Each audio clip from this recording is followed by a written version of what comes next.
Hey everyone, thanks for tuning in to another episode of eDiscovery After Hours. My guest is the first repeat guest, Matt Rasmussen of ModeOne. Matt is a close friend of mine outside of the podcasting space.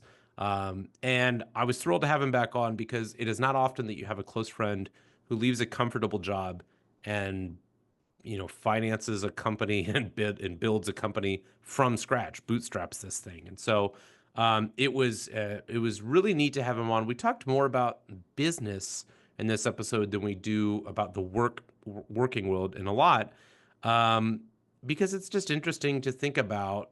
How do you figure out what the needs of a business are when you're building something that's never been built before?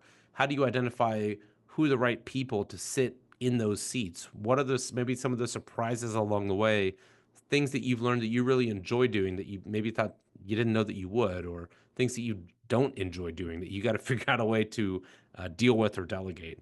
And then, of course, how do you unplug and get away from it all? So great conversation. I think you're going to enjoy it. My sponsor this week, as always, is Proteus Discovery Group.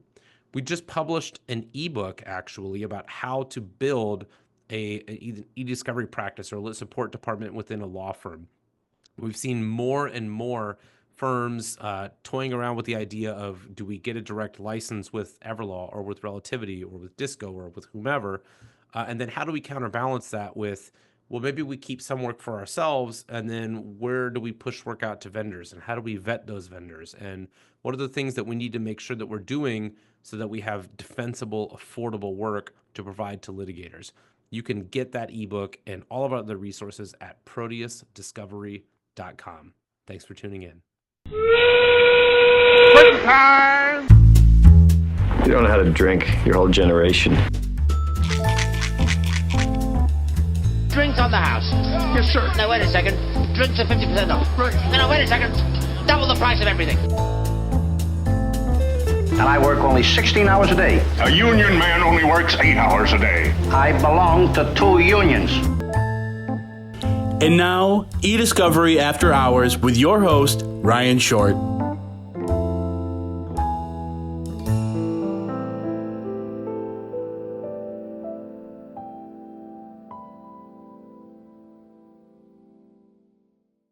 Matt Rasmussen, welcome back to eDiscovery After Hours.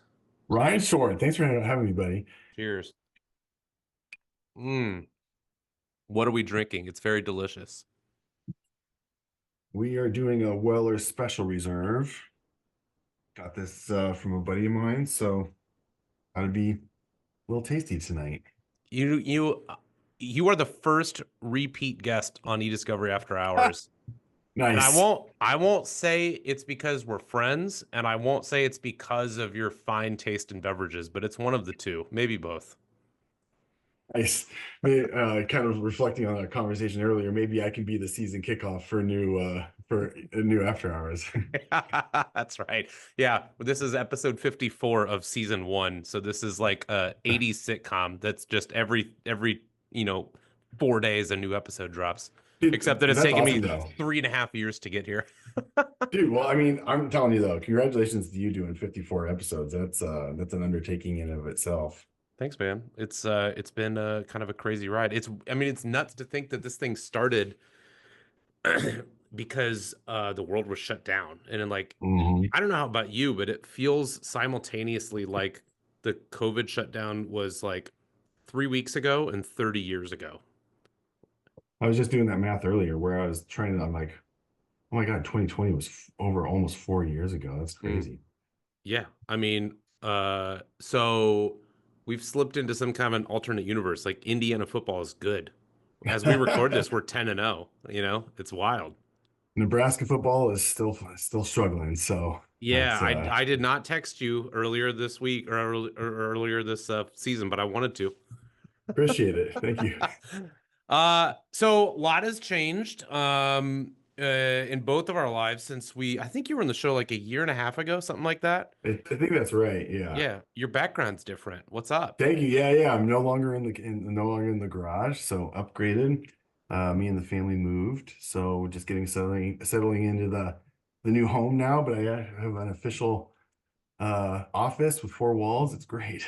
I think it's called an executive suite when you're a founder. Yeah, yeah. I'm working my way up. You don't see the brooms right here, but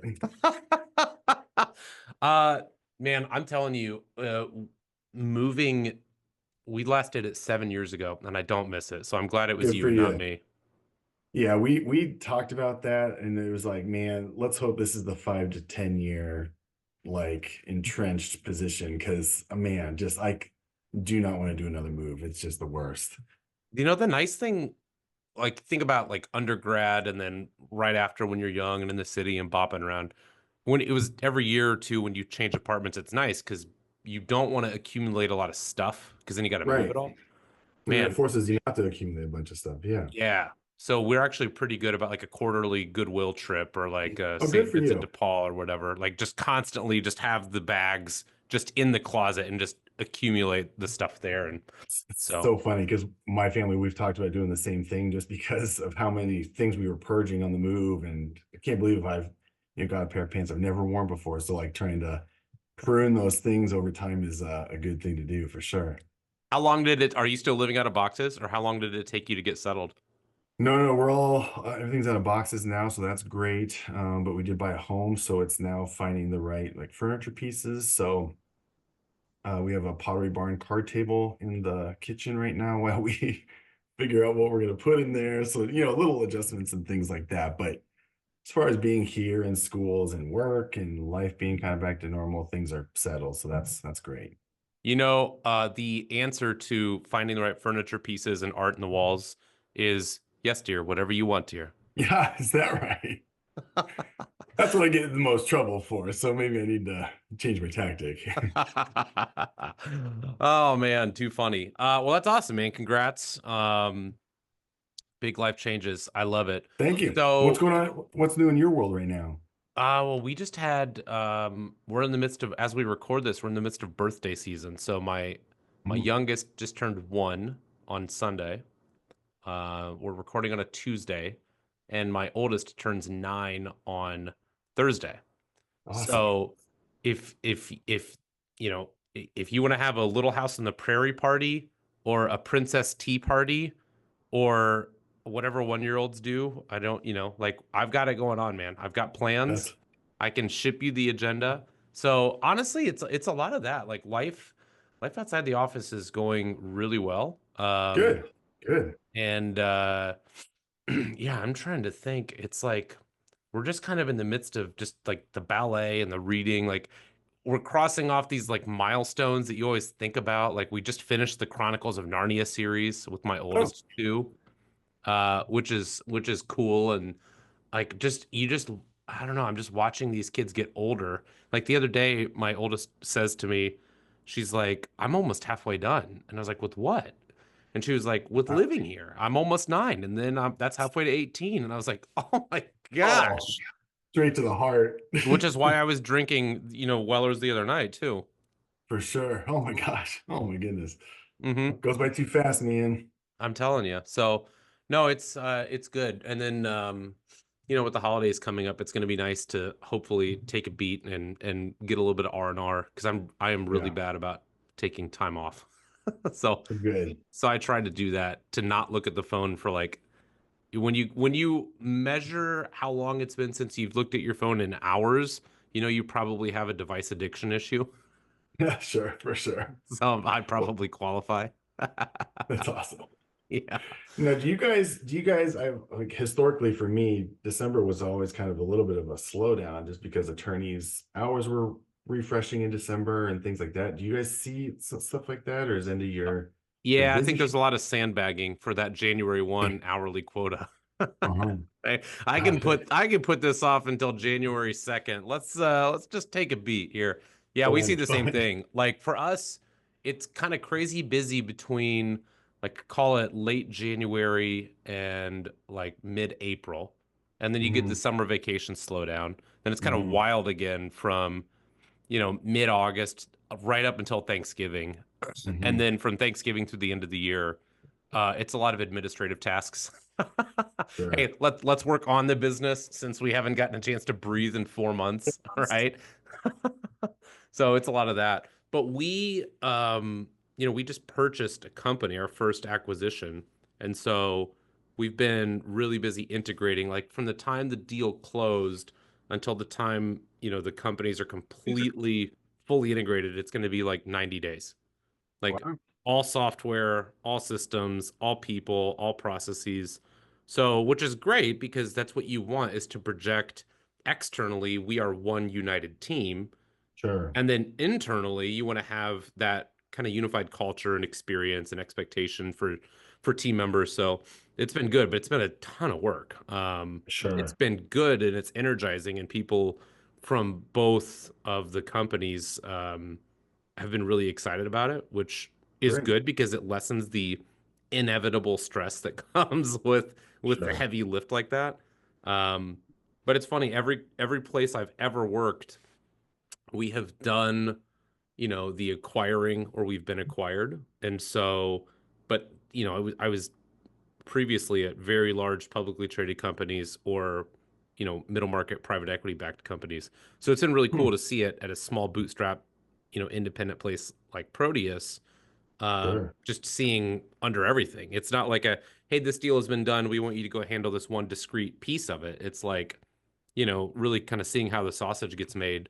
So it's been honestly a really gratifying professional experience for me as well, because not Good. just are the teams gelling and we're already seeing the fruits of financial returns, but it's also like I actually feel like I am learning and growing, which is That's ultimately kind of what you want. Dude, that's great. That's Yeah. awesome.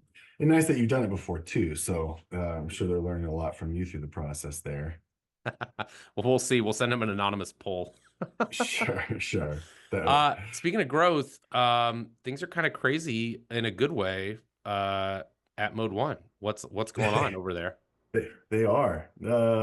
Just pushing the rock up the hill a day at a time, right? Um, you So know, uh, I have a couple of questions that maybe you've been asked these a million times, but I hope not, or at sure, least not this direction. Um, so you've been building this company from scratch, right? correct. And for, you financed this thing yourself and you had the safety net of a full-time job before you jumped off the cliff. Hmm. Once you took that jump, you never really know what's on the other side, right? Until you're Sure. doing it. Are Have you found that you have some skill or there's some piece of building a business that you actually really enjoy doing or you're really good at, but maybe you didn't expect that would be the case? Yeah, that's funny that you asked that. We didn't prep for these questions for anyone watching either.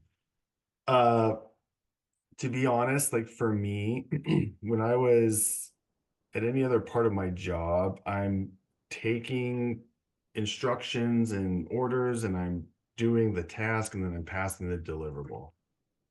And sometimes the tools I had to use to do the task or to get the workflow done or whatever the thing is, just it was cramming that square peg through a round hole kind of thing. I've got some things I can daisy chain or I can whatever.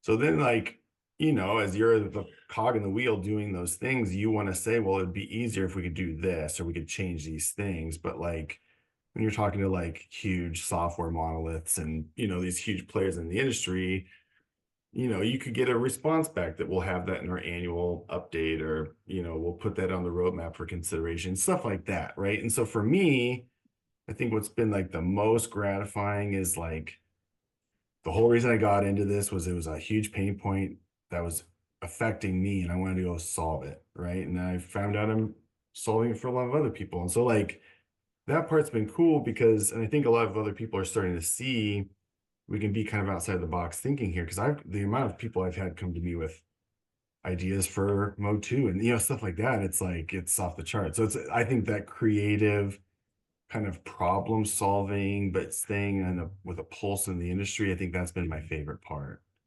Yeah. So I mean, long-winded answer, but that's a kind of a fun answer. No, it's solid because I want to noodle on this for a while. Before we do, what's Sure. what's the flip side? Like, what are the things that you either dread doing or you try to Mm. delegate whenever possible? Oh yeah. Uh, Marketing, finance. I mean, like that's the non-sexy Everything that's part not product related, basically. for sure. For sure. Mm. because again, if I was the project manager, I just billed my hours and I did the thing, and somebody else is handling the invoice and getting it paid and doing those things. Those things are all kind of concentrated on me. So, making sure I'm surrounded with the right people and being able to handle that's, it's a fun kind of challenge there. But that is the most dread for me for sure. So again, to your what you just said earlier, we did not prep for these, but that was a fantastic transition to what I wanted to ask you next. Okay. Is you don't have to answer, but how many people do you have at Mode One now? Right now we have 16 Okay. and we're gearing up to hire like 10 to 12, I think. Okay. So, like that's an entity now. You've got people, you've got Mm, payroll, you've got you're starting to see the formation of departments, right? Like mhm, mhm. maybe it was you doing everything and then you've had one other person and then you start to build this org. So Proteus, we run on something called EOS. Have you heard of that? Yeah. Hmm. Okay. So it's been phenomenal for us to help articulate some things that you kind of intuit but don't know how to put words around. One of those things is what we call the accountability chart, right? And Okay. so it's saying, hey, every business has needs. And so those needs, when you get three or four bullet points that are related, that forms a seat. And then you want to get the right person in the right seat, right? Somebody who gets it, who wants it, who has the capacity to do it. Yeah. How do you identify the right people and the right as your company grows, how do you identify what are the most important seats that need to open up at Mode One? And then how do you identify who are the right people to sit in that seat? So I mean, no one's gonna believe that we didn't prep for these questions.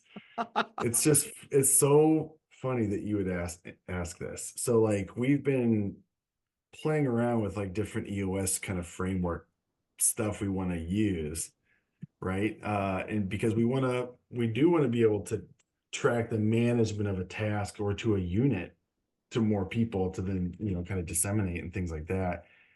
So my sister, of all things, invited me to. She has her own company in Omaha, and they do these L10, level 10 kind of Yeah. meetings, and it's very structured in how they go through it. And it was like, oh, and she gave an analogy that really resonated with me today. And she's like, we identify rocks and we manage to those rocks. And her explanation of rocks was you have a jar and your rocks are big, massive business units where you need, or business processes where you need structure and procedure and reporting and accountability in these things. Then you fill it with pebbles, then you fill it with sand, right? And you can get into the micro there, but you need to fill it with rocks first for the business to operate, not overflow. And so that was such a cool thing for me because it really put a lot of things that I feel like I've been struggling with for the last 6 months is I think the growing pain is for the last 6 months, we've been in that transition period where like I need to let go a little bit, right? I need to be trusting that this person's going to be doing things and managing it the way we want them to.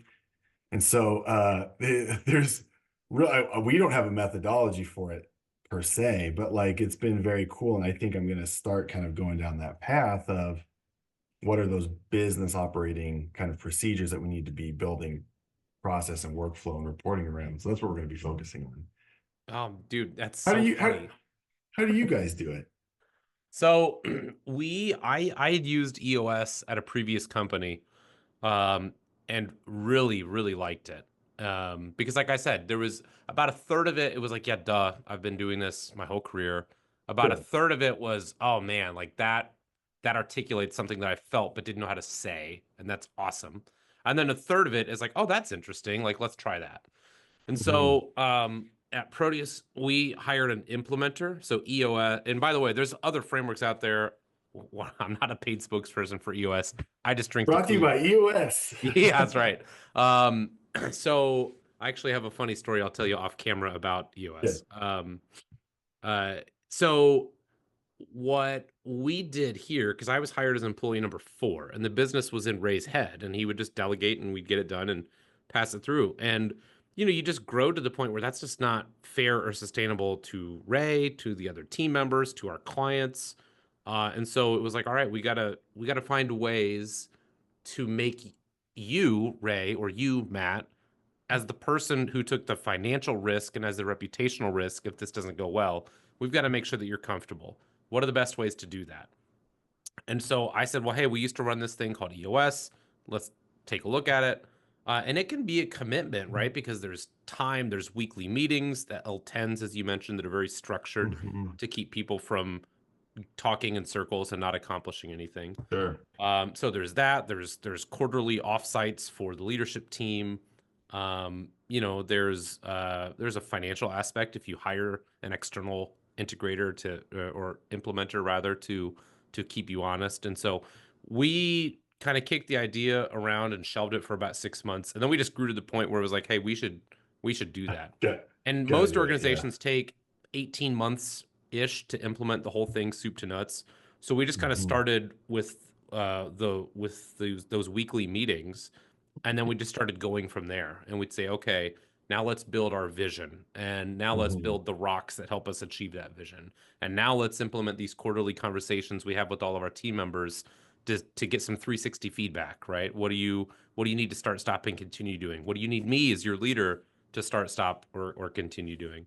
And so it was, it's a process, man. And like everything, I think you have to appreciate whether you're, developing a product or using something, a framework like EOS or selling a service, you know, uh, nothing's 100% awesome. Like there's going to be things that you tinker around the edges with that you don't love, Sure. but Hmm. the mentality of EOS itself is like, hey, you just want to be 80% strong. Because if you have, Hmm. there's 6 discrete areas of your business, right, in that framework. And it's like, if you are 80% strong in all 6 areas, you are crushing your competitors, right? So it's been a really awesome journey for us. So very funny that you sat in on a Yeah. meeting with your sister's But company I'm about telling you, that no today. one, no one's gonna believe like we didn't stack the Q&A here for sure. Oh man. What are the things though that you do when you are recruiting or interviewing people to make sure that they have like the same values that you hold, that they have the same either, they don't have to be passionate for e-discovery, right? They don't have to be Sure. passionate about mobile device collections, but how do you make sure that they have the right energy, the right vibes, the right intellectual curiosity or hard skill sets, whether that be something like in either quasi technical, having worked in e-discovery, right? But like you're not a full stack developer. So like how do Sure. you vet people for a job that you've never done before? Sure. That's a great question. Um, that I rely on either partners of mine that are here at ModeOne that have input in what they're looking for, things like that, but also like others that are outside the company, right? So like we'll have to have a full-time marketing director soon, right? Like from a managerial perspective, I've never managed a marketing director or anything of that level. So Right. It's like, like, are you doing your job? You are? Okay, good. yeah, great, sounds good. You're right. Yeah, I don't know. I mean, I can if ephemerally talk about metrics I want to see and things like that, but to put a plan in place and things of that nature, that's hard. So like we kind of came up with an internal process. Like we're not opposed to searching out in the ether. I mean, we've got a couple of employees that we found through LinkedIn job search and things like that, right? But for those that we know they're going to be in positions of leadership, we do spend a certain amount of time before we open up that job rec to the public so that we know like, okay, who do we know in our network that would recommend someone for this job? That's where we kind of help get the vibe check, right? Because e-discovery is such a weird industry, right? You could work somewhere for 20 years or meet someone who's worked there somewhere for 20 years and they don't know that much or something you would expect, right? So it's hard to get a barometer for that. And then just, Especially in forensics, honestly, because oh, it's the nichiest niche of the niches. for sure. And the credentials are harder to get, right? And it takes time to get. And yeah, for sure. So like we really do depend on a lot of people we know because this is a very tight knit, kind of industry. It's very nuanced, it's very niche. And so like it's, you could find someone for 2 degrees of separation from, Martha or somebody we know, right? Like, so we really do rely on that. And then for us, for me specifically, I kind of open it up into like, hey, you're walking into this role. How are you going to get it where it needs to be, show me that it's going to get there, and then like how are we driving it forward? And just kind of let them, I kind of create the vacuum and let them fill it with what they think they want to do. And it helps you kind of understand like what they know about the business and things that also, but also gives me some, I guess, a little context of like what kind of experiences they've had in the past. And if somebody's like reflecting on those, that's really helpful for me because I'm like, okay, they're giving me examples where you were in the trench. That really helps me know that they're going to be making right decisions that I would and things like that.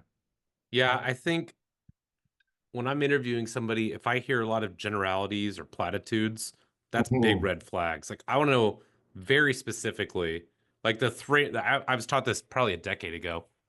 When I'm interviewing people, I literally write like individually. I'm a big pen and paper guy, so I will write SAR. Like I'll ask a question and I'll just write SAR just to remind myself situation action result. Like if I ask you, hey, tell me about a time you did this, or how would you approach something like this, I want to Mhm. hear like concretely what was the context, what did you do, and then what happened, right? Give me a And story. right, give Yeah. me the story, the Yeah. beginning, the middle, and the end. And another thing that I learned to look out for is, hey, this story that you're telling me, were you like employed at the company when that story happened, or what role did you play in that story? You know Sure. what I mean? Like, I'm not Hmm. interested in you taking credit for something, a risk somebody else took, or an idea Sure. somebody else had. Um, so those two things, I mean, it takes time and practice. And the reality is, I think hiring is a lot like baseball. You know, no, you're not going to bat 1,000. Hopefully you bat, Sure. in baseball, 350 will get you in the Hall of Fame. Hopefully your hiring average is a little bit better than that. Hopefully. I mean, and that's one thing we've also kind of had to recognize is because we're so small, like, or smaller, we can't take missteps in hiring because, like, if I devote 60, 90 days into an employee and that's just not working out, like, that was a huge detriment to my cash flow and, the overall success of the business. So, like, Mhm. we really have to kind of keep a keen eye to, how we're hiring, who we're hiring, things like that. Yeah. Yeah, that's tough. Can I do another first? You're the first repeat guest. I'm gonna do another first. I'm gonna switch drinks mid-episode because I thought we were doing wine and then you showed up with whiskey. Yeah, my So, bad. My so bad. cheers. Yeah, cheers, brother. Mm. What kind of wine are you drinking on? Uh, it's fake Dumal, just like last time. Mhm. You know what it actually is? Let me That's grab called it. Kumon. Where is it? I'd be interested to know if anyone got Dumol after our last episode, because that'd be an awesome statistic, and then I'll go get sponsored or something. Oh, by the way, you were Yeah, very kind. You sent me a bottle of Dumal, I and my did. wife and I had it on our anniversary, and Nice. we were like, come on, they're very nice bottles. People can Google it, but we were like, I mean, come on, it's not going to be that much better than like the $18 bottles that we buy every week. Turns out it Sure. was much better. So you set Yeah. me up for a world of disappointment. But what I'm Yeah, drinking yeah, now, yeah. I had never heard of this before. The label is virgin, and the Okay. reason that it caught my attention was because it says no added sulfites. And if Hmm. you have spent any time in Italy, for example, most of Europe, I don't know about other parts of the world. In America, they add sulfites in almost everything. It's a preservative, I think. I don't know enough about Okay. it, but Sure. um, it affects the chemistry of the wine, and it leads to headaches the next morning. Oh, When there's no added sulfites, you can enjoy a little bit more of the beverage and have not as much of the shall we say after effects. So interesting. yeah, Hmm. so that Were caught my you eye. a red wine headache sufferer?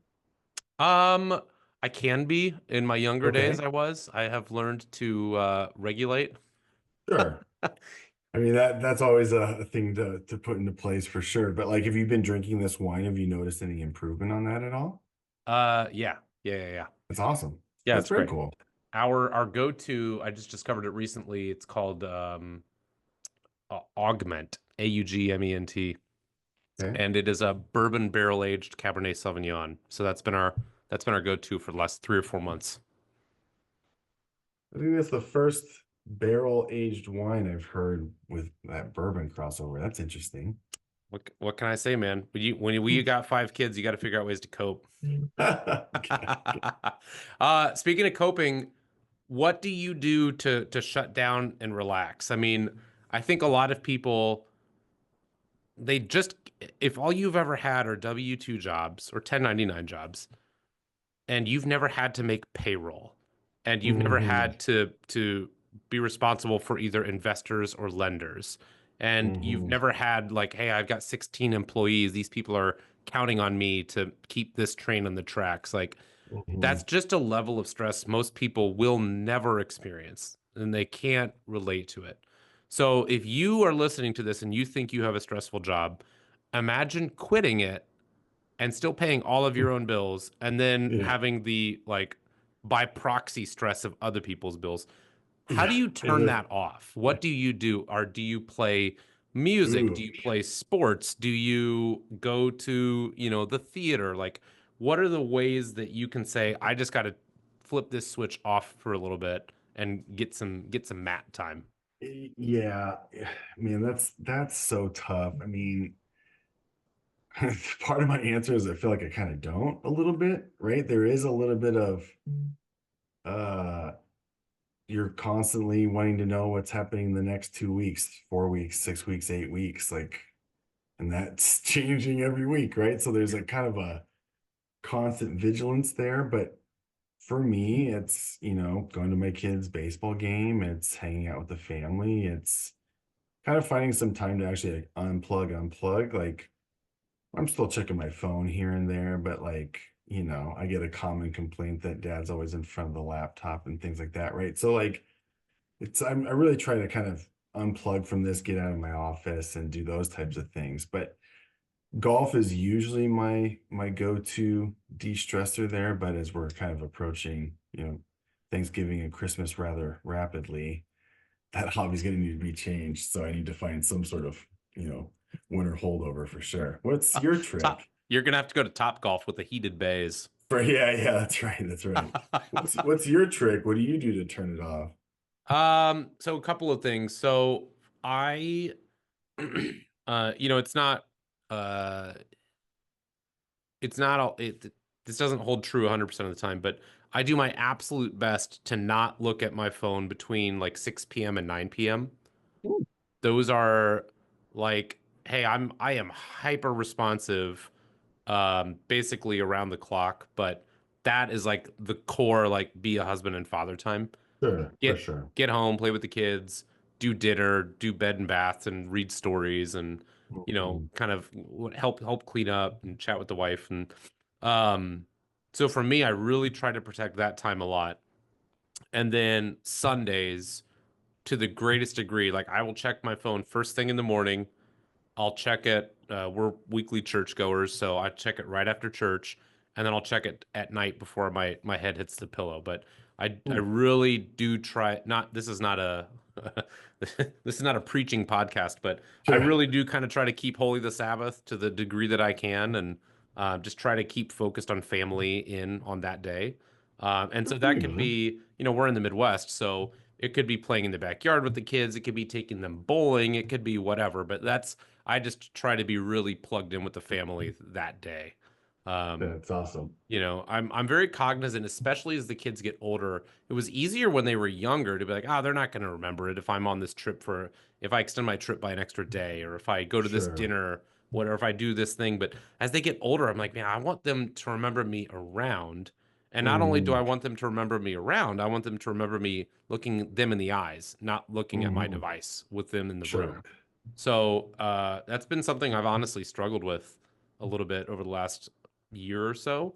Is like, what is rightly ordered ambition, and Mhm. utilizing the gifts I've been given, and what is just vanity and just wanting to Mm, say I achieved this level of income, or I achieved this title, or I achieved this whatever, So that's interesting. yeah, we just got real philosophical here. We did. We did. It was the wine. Well, I think, given our background, that we'll continue the conversation off camera. But before I do, Is there anything going on at ModeOne that we should plug? Should the fine folks at home know what's going on with within your 4 virtual walls? Ooh, I didn't know we were gonna plug anything. I mean, lots. I You don't mean, have to. You can just drop the website here. no, it's all good. Yeah, yeah. Our website's modeone.io. Would love you guys to visit. We have a lot of kind of bombs we're dropping at Legal Week, so that's gonna be exciting. We're got Android 15 ready to go out of the box. So, just new OS updates and new feature updates and stuff like that. And kind of, again, pushing that rock up the hill, right? So, Legal Week will be good for us, though. I dig it. Well, I will see you there. And until then, here's our false show goodbye. Thanks Yeah, for coming on again. Thanks. Welcome to season 2.